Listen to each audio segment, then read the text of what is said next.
Hey, what is going on, everybody? This is Beanie and welcome back to another video. Guys, this is the review that you have all been waiting for. I am finally putting out my Immortal review video now that they are finally all available. I have some experience with some of them. I don't have experience with the others. I am trying to get as many of them as I can. Right now I have 3. Pretty soon I should have 4 of them, so that's pretty exciting.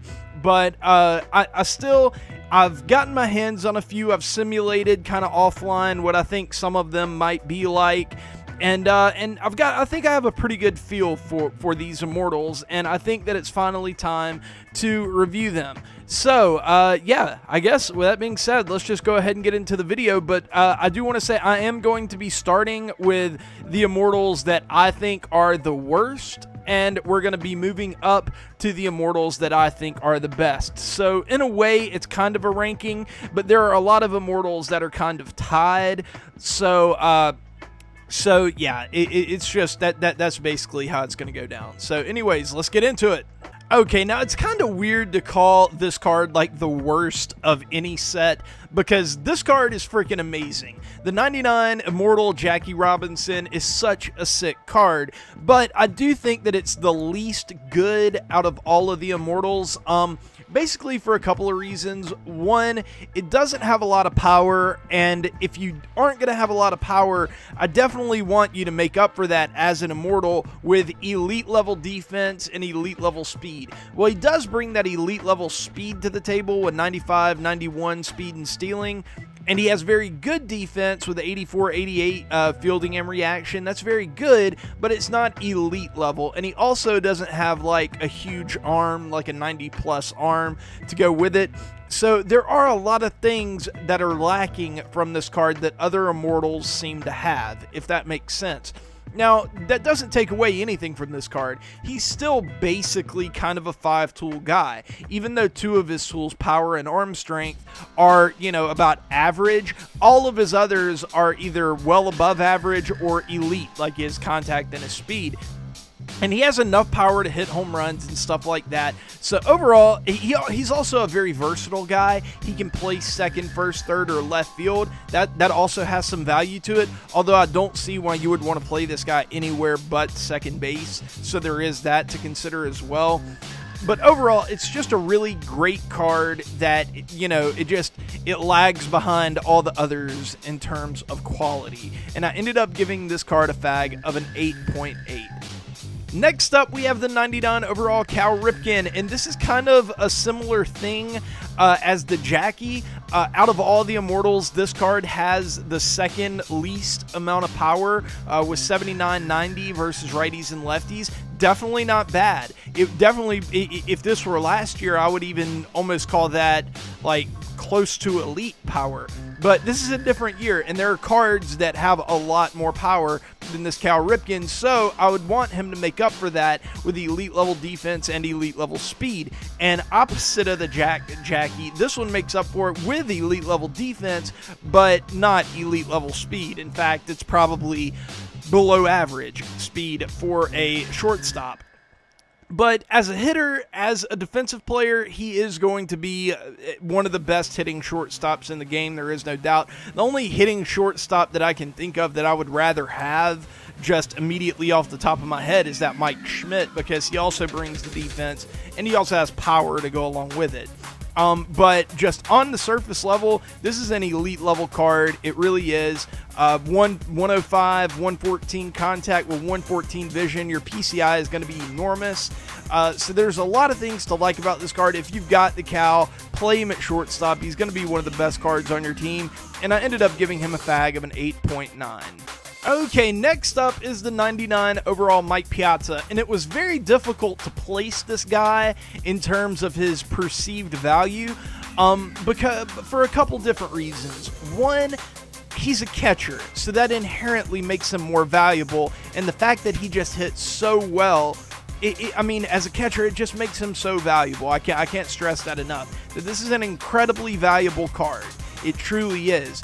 But there are a few issues with it. One, it's very similar to the Chipper Jones, to the Vladimir Guerrero, to a lot of other immortals that seem to have a hitting profile that's very similar to this, and that should be better for catcher, but he's also less versatile than those guys, and he doesn't have great defense. And the way that I grade catchers, it does factor in defense, not super heavily, but still heavily enough to make a difference. So, yeah, that ended up knocking this guy down a few pegs. The fact that he's not an elite level defender like, you know, let's say like a Johnny Bench or something like that, it did knock him down a good bit. I still think I have him ahead of Johnny Bench.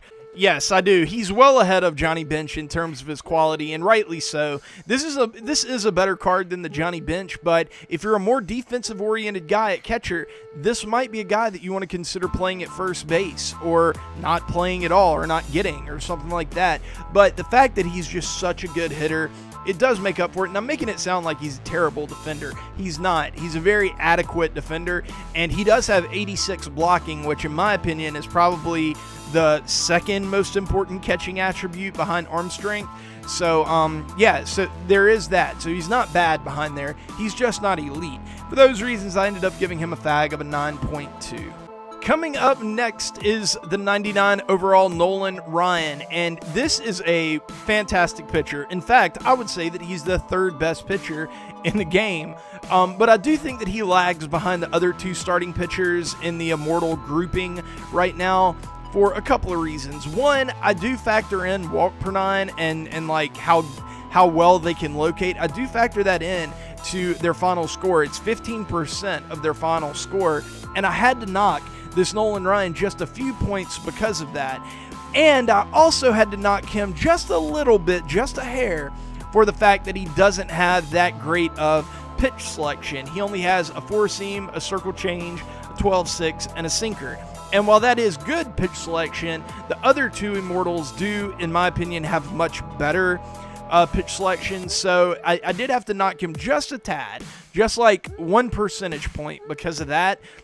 But this card does outscore those other cards in per nine and in pure stuff. He throws absolute gas, can hit 100 consistently, and then he'll just break you off with a 78-mile-per-hour changeup. That's a 21 to 22-mile-per-hour delta. That's insane. He also has a big-time power curve that he can throw in there. That 95-mile-an-hour sinker, I assume that it is just absolutely filthy. And especially when you have to factor in the fact that he has 115, 125 per nines, that even if he is wild, he's going to be incredibly difficult to hit. So for those reasons, I ended up giving him a fag of a 9.3. Next up, we have the Immortal Chipper Jones, and this is a very similar card to the Mike Piazza, but I think I place it just a hair above the Piazza for a couple of reasons. One, this card is incredibly versatile. You play third, short, left field, right field. He's a little bit better of a hitter than the Mike Piazza, even though they have very similar profiles. This Chipper outscores him just a little bit in the hitting category. They're very similar defensively. And this Chipper is a little bit better of a base runner as well. With 68 speed, 75 stealing, this Chipper is definitely going to be a factor on the base pass. But the big selling point of this card to me is his versatility and the fact that he's a switch hitter. You are going to be able to find a way to plug this guy into your lineup, and he's never going to be at a platoon disadvantage. That is a huge attribute, and it almost made me want to give him a couple more bonus points to launch him into that like elite of the elite territory, but I decided to kind of restrain myself and try to prevent myself from having any bias, because Chipper Jones probably is my favorite player of all time, and I decided to give him the same score as I gave Nolan Ryan and give him a 9.3. Next up, we have Stan the Man Musial, one of the few left-handed hitting Immortals. We have a couple, I think. Babe Ruth, this one, Chipper if you count him, but there aren't that many, and he is one of the better ones. He's right there with the Chipper, the Nolan Ryan, all those guys. And he has one of those similar hitting profiles to like Mike Piazza and Chipper. Guys that have like elite level contact, 90-ish power versus righties, and then like crazy power versus lefties. He's, you know, one of the best hitters in the game, obviously, and then he kind of struggles defensively. He does have a little bit of versatility. You can put him at first base, and defensively he would be fine over there. But, you know, for a bat like this, it would be really nice to have that in the outfield. So how much are you going to lose defensively? And I would say quite a bit. The 75 fielding is fine, but the 64 reaction is going to be tough. This is definitely a left fielder. You don't want to play him in right field, I don't think, because of the arm strength and the lack of range. So it's going to be a struggle finding this guy a place to play. But if you can get him into your lineup, he's going to be one of the best hitters in the game. So I decided to keep him on par with the Nolan Ryan, with the Chipper Jones, and give him a 9.3 as well. Coming up next, we have the 99 overall Bob Gibson, and this card is absolutely wicked. He does lag behind the Nolan Ryan a little bit in the per 9 department, the hit and K per 9 department. So you have to factor that in. I did have to dock him a few points because of that, and it did hurt his overall score a little bit. But this card is much better in the control department. He's basically elite in that there aren't many pitchers with better walk per 9. By the way, there's a fucking weed eater going on outside. I apologize. It's distracting the shit out of me. I don't know if you guys can hear it or not, but oh my God, it's giving me a fucking headache. Anyways, guys, back to the Bob Gibson. He has 89 walk per 9, which is, you know, very, very solid, much better than the Nolan Ryan. And then he doesn't miss by much in terms of the stuff category. He has 96 velo, 99 break.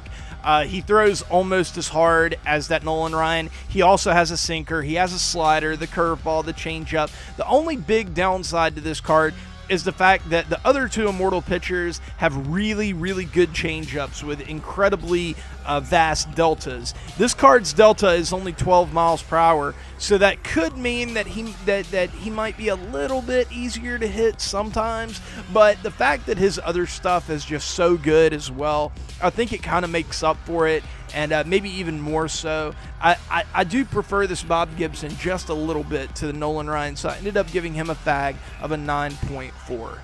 Coming up next is the Immortal Vlad Guerrero, and this is another card with one of those hitting profiles. I don't know what it is about great players. They just like to have like mid-90s power versus righties, and then they like to be elite everywhere else.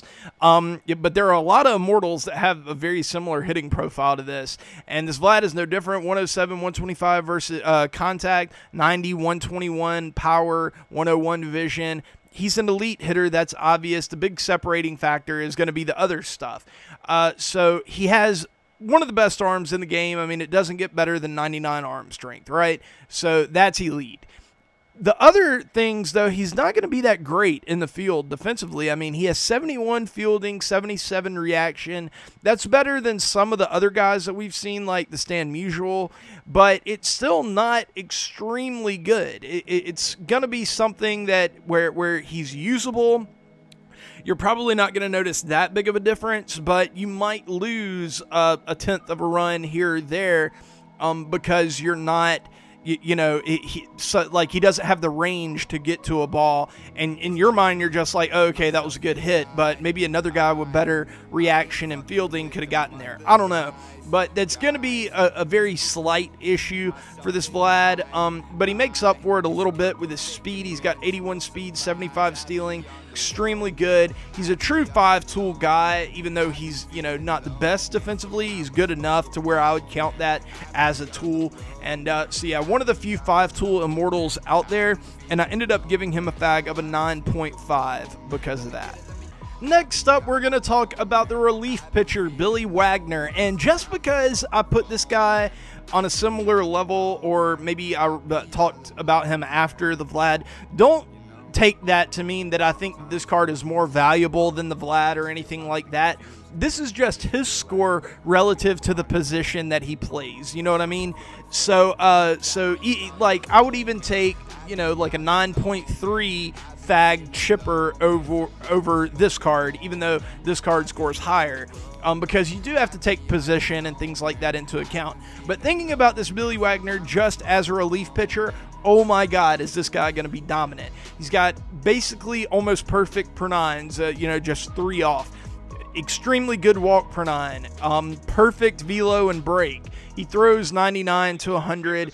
He's got a good slider, good curveball, good changeup. The only bone that I would kind of sort of have to pick with this card is that he doesn't have a secondary fastball that he can rely on that has a good amount of movement. His fastball is going to be on the flatter side, so that kind of sucks. Even though he throws it pretty hard at the higher levels, that could get exploited. I really do like to have something like a 2-seamer or a cutter or a sinker preferably, just to kind of offset that 4-seamer. But the fact that, he's got good secondary stuff to offer along with that makes this a very appealing card, and for those reasons, I gave this card a 9.5.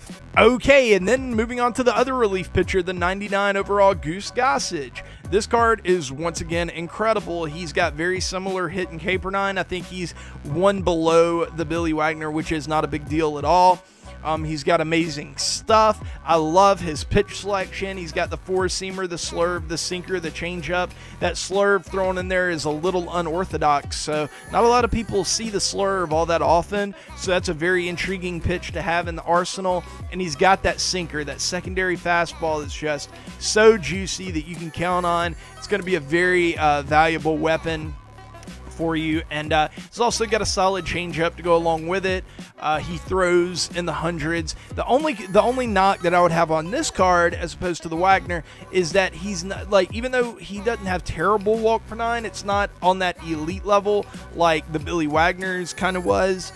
It's just pretty solid. So I don't know, maybe you won't have pinpoint accuracy with this guy, maybe just solidly above average accuracy.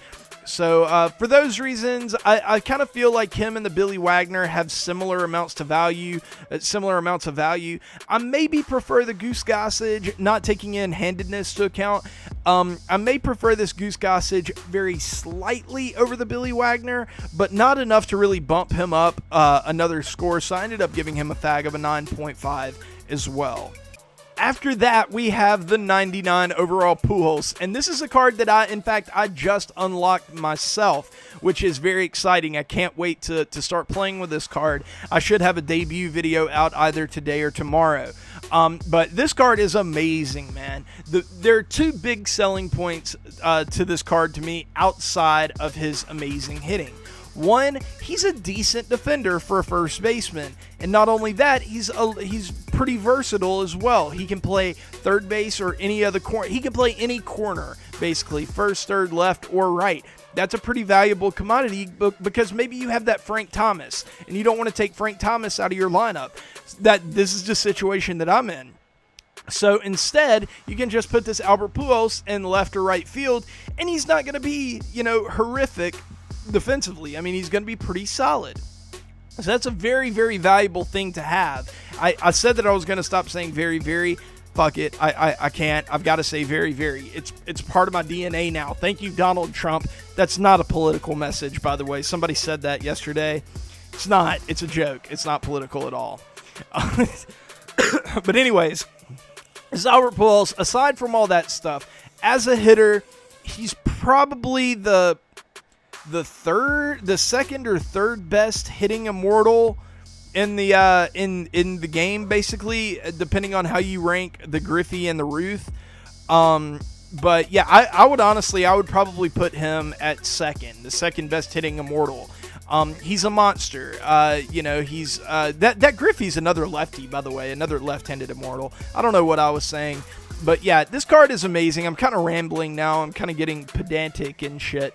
But anyways, he's versatile. He has a monster bat. He's not terrible defensively. He doesn't have the greatest arm or speed or anything like that. So he does lose out a little on that. But aside from that, he's just, this card is amazing. So I gave him a fag of a 9.5. Okay, we are down to our final 3 immortals. We have Babe Ruth. We have Ken Griffey. We have Tom Seaver. those are the 3 immortals that we have left. Who is going to get the highest fag rating? Well, I can go ahead and tell you that it's not going to be Babe Ruth. A lot of you guys may have thought that I might put Babe Ruth as the best fag rating. Well, I'm not, so screw you. Obviously, as a hitter, this is the best hitter in the game, and a lot of people would say that by default makes him the best player in the game. And I don't necessarily think that that's true. Obviously, 125 everything with 108 vision, it's the best in the game. Nobody is going to beat that, and he's the best hitter of all time, so that's pretty appropriate. But you've also got to take into account he's an outfielder. He needs a good amount of defense, usually. And especially, let's say you have like Stan Musial and a bad center fielder or something like that. Your outfield defense is going to be terrible, so that's something to take into account. And this guy is just not a very good fielder. Babe Ruth was not a fantastic fielder in his career. 73 fielding, 72 arm strength, 70 arm accuracy, 65 reaction. It's basically like the Stan Musial, except this guy's a better hitter, once again. He does have more speed than I thought he would, with 64 speed. That's kind of intriguing to me, but whatever. This guy, best hitter, not so great of a fielder, but the fact that he is just such a great hitter gives him a higher score than most of the other immortals on this list, and I ended up giving him a fag of a 9.6. Next up, we have the 99 overall Tom Seaver, and I believe that this card actually has the worst per nines out of all of the pitchers. Yeah, he does. He does. He has the worst per nines, but somehow I still think that he is the best of the bunch. And that's for a few reasons. One, he has elite level walk per nine. He has pinpoint control. It's going to be very, very useful. And two, he has some of the best pitch selection in the game. It's great. 4-seam sinker, 12-6 slider, changeup. But the huge selling point to me is the changeup and the 12-6 curveball. This guy is going to be going. He hits every single area of the speed dynamic that you want. He has 96 if you want it. You know, and he could probably run that up 97, 98. That's amazing. Then he has that sinker that's going to be in the low 90s if you kind of want to mix in a moving fastball. Then if you want to get into the mid 80s, he has that slider. Then he has that changeup that's just beautiful. Has a 22 mile per hour delta on it, sometimes maybe even more. It's going to have hitters just tied up all day. And then he has a big, slow eephus curveball to once again keep hitters off balance. It's a beautiful pitch combination, and even though he doesn't throw as hard as the Bob Gibson and or the Nolan Ryan, and his per nines aren't as good as either one of those, I think that this is the superior card simply because his stuff in its entirety is better. So for that reason, I ended up giving him a fag of a 9.7. So yeah, very, very, very good pitching card here. One of the best I've ever seen in MLB The Show. And then finally, we have the 99 overall Ken Griffey Immortal. And you know, it's very hard for me to grade this card, because whenever I think about it initially, I'm like, man, outfield is going to be really, really deep. And I think that I want to play this more about value relative to position scarcity and stuff like that. But the more I look at this card, the more I think about it, the more I'm like, no, this is the most well-rounded and best immortal in the game. And I truly believe that after doing a lot of thinking about it. First off, he's another left-handed bat. He is a god at hitting like most of the other immortals. 103, 116 versus righties, 113, 125. That is kind of an interesting little platoon split there, or reverse split there, that you know, might be a factor for you or something, but still, he's a god versus both sides of the plate. And you don't have to give up anything defensively. He's an elite level defender. 95 fielding reaction, 92 arm strength, very good. Having him in center and having Vlad in right would be an excellent defensive combination.